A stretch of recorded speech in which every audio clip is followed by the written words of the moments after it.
Friends అందరికీ నమస్కారం। ఈరోజు గోంగూర పెసరపప్పు చేయబోతున్నానండి। ముందుగా పెసరపప్పు తీసుకొని 2-3 సార్లు కడుక్కున్నానండి। 1 గ్లాస్ పెసరపప్పు తీసుకోవాలి। ఇందులో 3 గ్లాసుల నీళ్ళు వేసుకోవాలి। 1 గ్లాస్ పెసరపప్పుకి 3 గ్లాసుల నీళ్ళు వేసుకోవాలి। కారం మనకు టేస్ట్కి సరిపోయినంత కారం వేసుకోవాలండి। గోంగూర కడిగి వేసుకుంటున్నాను। గోంగూర అయితే ఎక్కువ లేదండి, అందుకే నేను ఇందులో టమాటాలు వేయాలనుకుంటున్నాను।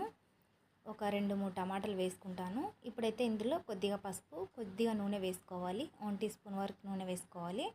అలాగనే 2-3 టమాటాలు వేసుకుంటున్నానండి। గోంగూర ఆకులు ఎక్కువ లేవు, అందుకని ఇప్పుడు విజిల్ పెట్టుకొని ఇందులో 1/2 టీ స్పూన్ మెంతులు, 1/2 టీ స్పూన్ జీలకర్ర, కొన్ని ధనియాలు వేసుకొని ఇలా వేయించుకోవాలి। ఇప్పుడు వీటిని మెత్తగా దంచుకోవాలండి।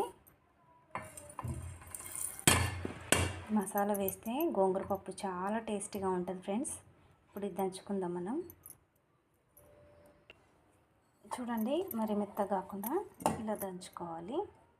ఇప్పుడు ఇందులో ఎల్లిపాయలు వేసుకొని పచ్చలుగా దంచుకోవాలి। చూడండి, ఇలా దంచుకున్నాం కదా, ఇప్పుడు ఇది పప్పులో వేసుకుందాం। ఇది పప్పులో వేసుకొని 1-2 నిమిషాలు ఉడికించుకోవాలండి। మసాలా పొడి వేసుకున్నాక 1-2 నిమిషాలు ఉడికించుకోవాలి।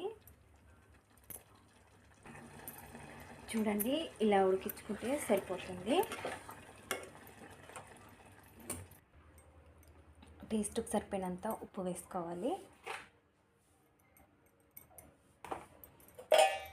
పప్పు గుత్తున మెత్తగా చేసుకోవాలి।